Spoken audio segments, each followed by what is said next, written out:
प्रिय छात्रों नमस्कार। एनसीईआरटी गणित कक्षा 10वीं में आपका स्वागत है। हम लोग प्रश्नावली 4.3 का प्रश्न क्रमांक 5 अब सॉल्व करेंगे। इसमें दिया गया है एक क्लास टेस्ट में सैफाली के गणित और अंग्रेजी में प्राप्त किए गए अंकों का योग 30 है। यदि उसको गणित में 2 अंक अधिक और अंग्रेजी में 3 अंक कम मिले तो उनके अंकों का गुणनफल 210 होता है। उसके द्वारा दोनों विषयों में प्राप्त किए गए अंक ज्ञात कीजिए। तो आइए इसको समझते हैं। यहाँ पर लिखा है सैफाली के गणित और अंग्रेजी में प्राप्त किए गए अंकों का योग 30 है। इसका मतलब ये है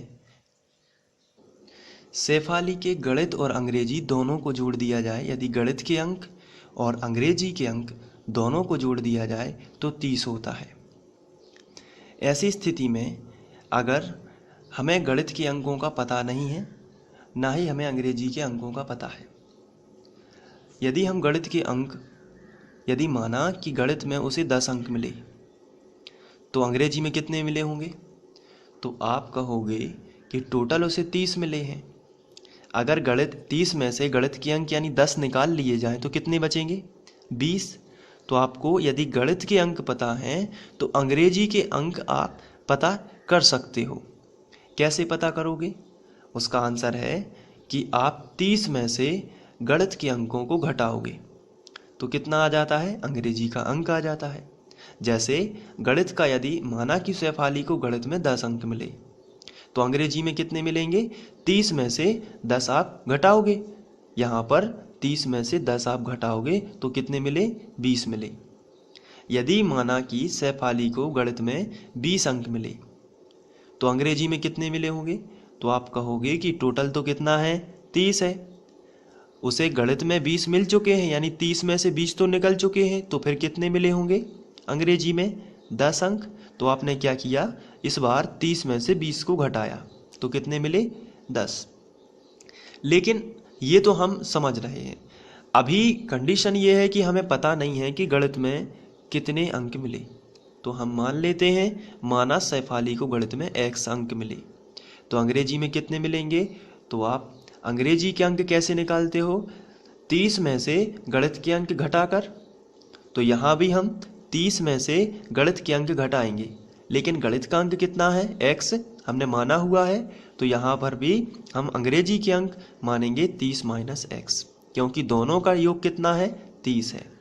तो हम लिखेंगे माना गणित के अंक x हैं तो अंग्रेजी में प्राप्त किए गए अंक कितने होंगे? 30 माइनस x, क्योंकि दोनों का योग कितना है? 30 है। आइए करते हैं। तो हम मानेंगे सैफाली के गणित के अंक x मान लेते हैं तो अंग्रेजी के अंक कितने होंगे? 30 माइनस x। आइए अब प्रश्न पढ़ते हैं। तो प्रश्न में लिखा है एक क्लास टेस्ट में सैफाली के गणित और अंग्रेजी में प्राप्त किए गए अंकों का योग 30 है। ठीक है, ये हमने कर लिया है। यदि उसको गणित में 2 अंक अधिक मिले तो अभी उसको गणित में कितने अंक हैं? तो आंसर है x है। और यदि उसको 2 अधिक मिल जाएंगी, यदि उसको 2 अधिक मिल जाएंगे, अभी गणित में कितने अंक हैं? x है। यदि उसको 2 अधिक मिले यानी कितना हो जाएगा? x plus 2। तो क्वेश्चन में लिखा है यदि उसको गणित में 2 अंक अधिक और अंग्रेजी में 3 अंक कम मिले, अंग्रेजी के कितने अंक हैं? तो आंसर है अंग्रेजी के अंक हैं 30 माइनस x।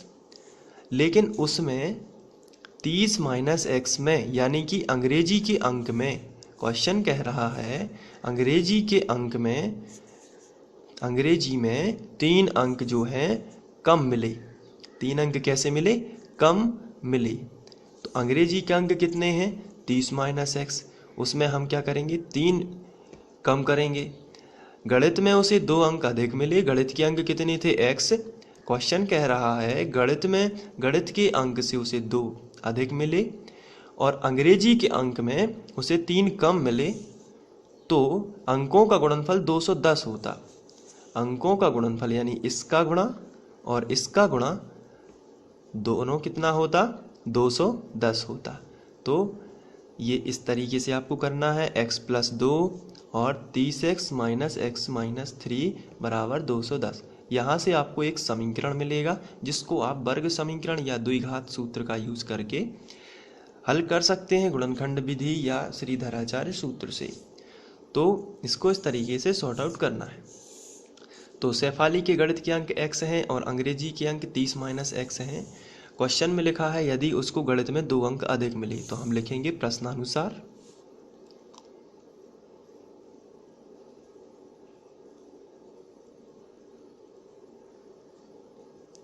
गणित में उसे क्या हुआ है, गणित में 2 अंक अधिक मिले। गणित के अंक कितने हैं x, तो उसे गणित में अधिक यानी होता है प्लस, 2 अंक अधिक मिले तो x प्लस 2 कर देना है। और अंग्रेजी में 3 अंक कम मिले, अंग्रेजी में क्या हो उसे 3 अंक कम मिले, तो अंग्रेजी में कितने अंक हैं उसके अभी 30 माइनस x, और उसे कितने कम मिल रहा है इसमें से 3 कम, कम यानी होता है माइनस, अधिक यानी प्लस और कम यानी माइनस, 3 अंक कम मिले। तो क्वेश्चन कह रहा है तो उन दोनों विषयों में कुछ अधिक मिले और अंग्रेजी में 3 कम मिले तो उनके अंकों का गुणनफल, गुणनफल यानी इन दोनों का गुणा, तो यहाँ पर मैं ब्रैकेट लगा देता हूँ, इन दोनों का गुणा कितना होता, उनके अंकों का गुणनफल 210 होता। तो यहाँ पर हम करेंगे 210। अब इसको हम सॉल्व करेंगे, तो चलिए करते हैं सॉल्व। सबसे पहले ये ज्यों कहते हो ये संख्या हम घटा लेंगे, तो अभी हम इसको गुणा नहीं करेंगे। x प्लस 2 और इसमें से 30 में से 3 जाएंगे तो आएगा 27 माइनस x बराबर 210। अब हम x का गुणा 27 में करेंगे तो आएगा 27x, और x का गुणा x में करेंगे तो आएगा x वर्ग। फिर 2 का गुणा इसमें करेंगे तो 27 दूनी 54 आता है, और प्लस माइनस का माइनस, और 2 का गुणा x में करेंगे तो आएगा 2x बराबर आएगा 210। इसके बाद हम 210 का पक्षांतर इस तरफ करेंगे तो आएगा 27x माइनस x वर्ग प्लस 54 माइनस 2x प्लस का 210 इस तरफ आएगा तो माइनस का 210, और बराबर में मिलेगा 0। तो हम बराबर में 0 पहले कर लेते हैं। इसके बाद x वर्ग वाला और देखिए है क्या, नहीं है, तो ये x वर्ग और किसी में नहीं जुड़ेगा, केवल x वर्ग ही लिखेंगे। इसके बाद 27x में से 2x चले जाएंगे क्योंकि x वाले घटते हैं, संख्या संख्या में घटेगी, और x वर्ग वाला x वर्ग में घटता है। तो x वर्ग वाला यहाँ और था नहीं, इसलिए हमने इसको ज्यों का त्यों लिख दिया। लेकिन x वाला एक ये है 27x और ये एक a है, तो यहाँ पर 27 में से 2 जाएंगे तो कितने बचेंगे, प्लस के 25x, और यहाँ पर 210 है माइनस के ये संख्या है, और प्लस के 54 है ये भी संख्या है, तो 210 में से हम घटा लेते हैं 54। इसके बाद बचेगा माइनस का, चूंकि माइनस की संख्या बड़ी है इसलिए माइनस में आएगा, और ये आएगा माइनस 156। आप घटाएंगे इसमें तो आएगा माइनस 156 बराबर 0। अब ये जो माइनस आगे लगा है इसे हम हटाना चाहते हैं, तो पूरे समीकरण में हम ऋण से गुणा करेंगे। तो हम लिखेंगे पूरे समीकरण में माइनस से गुणा, तो ये हट जाएगा, सभी चिन्ह बदल जाएंगे, माइनस का है तो प्लस का आ जाएगा, प्लस का है तो माइनस का आ जाएगा, और ये माइनस का है तो ये प्लस में आ जाएगा बराबर 0। तो यहाँ पर हमें एक वर्ग समीकरण प्राप्त हो जाता है। ये जो वर्ग समीकरण है अब इसको हमें तोड़ना है गुणनखंड विधि से। तो आइए सबसे पहले हम 156 के गुणनखंड तोड़ लेते हैं। तो गुणनखंड विधि से हम करेंगे, तो 156 को ये जो आखिरी वाली संख्या है इसका गुणा x वर्ग के गुणांक में किया तो एक ही है तो एक ही आता है, इसलिए 156 ही रहेगा। अब 156 के गुणनखंड तोड़ेंगे तो 2 सत्ते 14 बचा 1 तो हो गया 16, 2 अट्ठे 16, फिर 2 से करेंगे 2 तिया 6 बचा 1 2 इनाम 18, फिर 3 से करेंगे तो 3 एकम 3 और 3 त्रिका 9, फिर 13 हिस्से ही जाएगा, अभाज्य संख्या है 13 एकम 13। तो आप यहाँ पर देख रहे हैं कि हमें -25 चाहिए। ऐसी 2 संख्याएं चुननी हैं जिनका गुणा 156 हो लेकिन जोड़ना घटाना -25 हो। तो यहाँ पर हम देखते हैं यदि 2 दूनी 4, 4 तिया 12 है, तो ये आया 12। 12 और 13 देख लेते हैं कितना होता है जोड़ने से। 12 और 13, 3 और 2 5, 1 और 1 2, तो ये 25 होता है। लेकिन हमें -25 चाहिए, इसलिए माइनस का 13 कर देंगे और माइनस का 12 कर देंगे। माइनस का 12 और माइनस का 13, तो माइनस का क्या हो जाएगा, माइनस का 25 हो जाएगा। और प्लस का 156 चाहिए, तो जब हम -12 गुणित -13 करेंगे तो माइनस माइनस प्लस हो जाएगा और 13 12 156 आएगा, क्योंकि उसी के गुणनखंड है। इसलिए हमारी संख्याएं हमें मिलती हैं -12x -13x। चलिए इसको करते हैं। तो x वर्ग -12x -13x, आप इन्हें आगे पीछे कहीं भी लिख सकते हैं, प्लस 156 बराबर 0। यानी 25x की जगह पर आप लिखोगे -12x -13x प्लस 156 बराबर 0। यहाँ पर आप देख रहे हैं 4 पद हमें मिल चुके हैं, 1 2 3 4। तो आप क्या करोगे, इनमें से दो में से कॉमन निकालोगे, यहाँ से और यहाँ से। यहाँ पर x है, यहाँ पर भी x है, यहाँ पर 12 है, लेकिन यहाँ पर 12 नहीं है, तो केवल हम x कॉमन निकाल लेते हैं। x कॉमन निकालेंगे तो यहाँ पर 2 की घात थी, एक x निकल भी गया तो एक तो बच जाएगा, क्योंकि यहाँ पर x इंटू एक्स यानी 2x थे, तो एक निकल गया तो एक बच गया।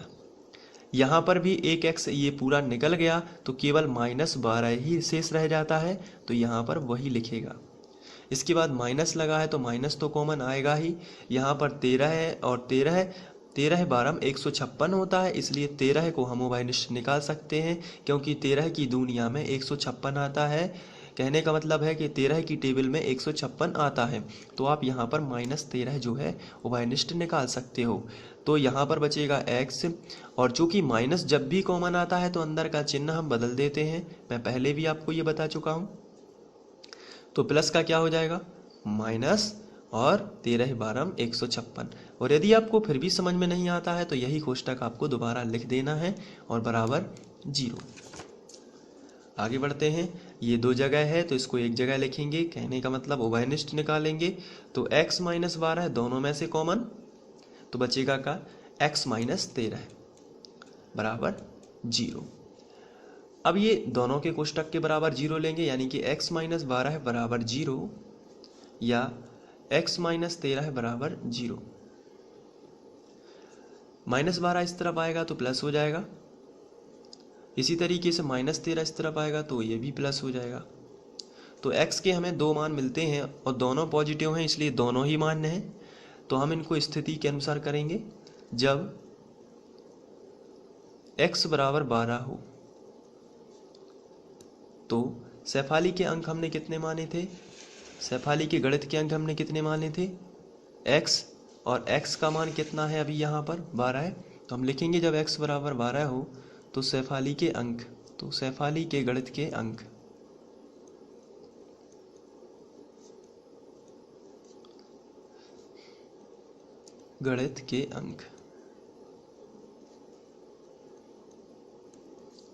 कितने हो जाएंगे, x है, x का मान कितना है 12, तो अंग्रेजी में कितने होंगे, हमने अंग्रेजी के अंक कितने माने थे 30 -x, तो अंग्रेजी के अंक जो हैं वो होंगे 30 -x यानी 30 -12। तो जब हम घटाएंगे तो हमें मिलने वाले हैं, जब हम 30 -12 करेंगे तो आएगा 18। तो इस तरीके से अगर x बराबर 12 है, यदि गणित में उसे 12 अंक मिले तो अंग्रेजी में कितने मिले होंगे 18। आगे करते हैं इसको। जब x बराबर, यदि हम 13 लेते हैं, 13 हो तो शेफाली के गणित के अंक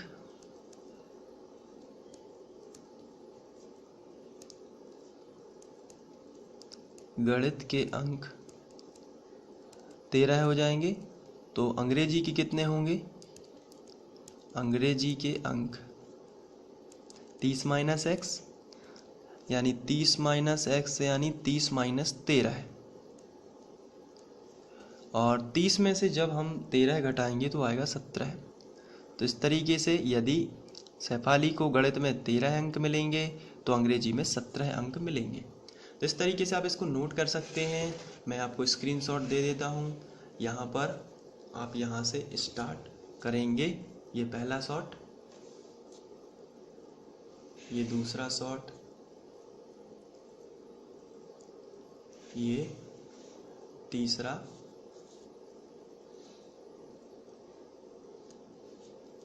ये इस तरीके से। तो आप इसको नोट कर सकते हैं बड़े ही आसानी से। Thank you.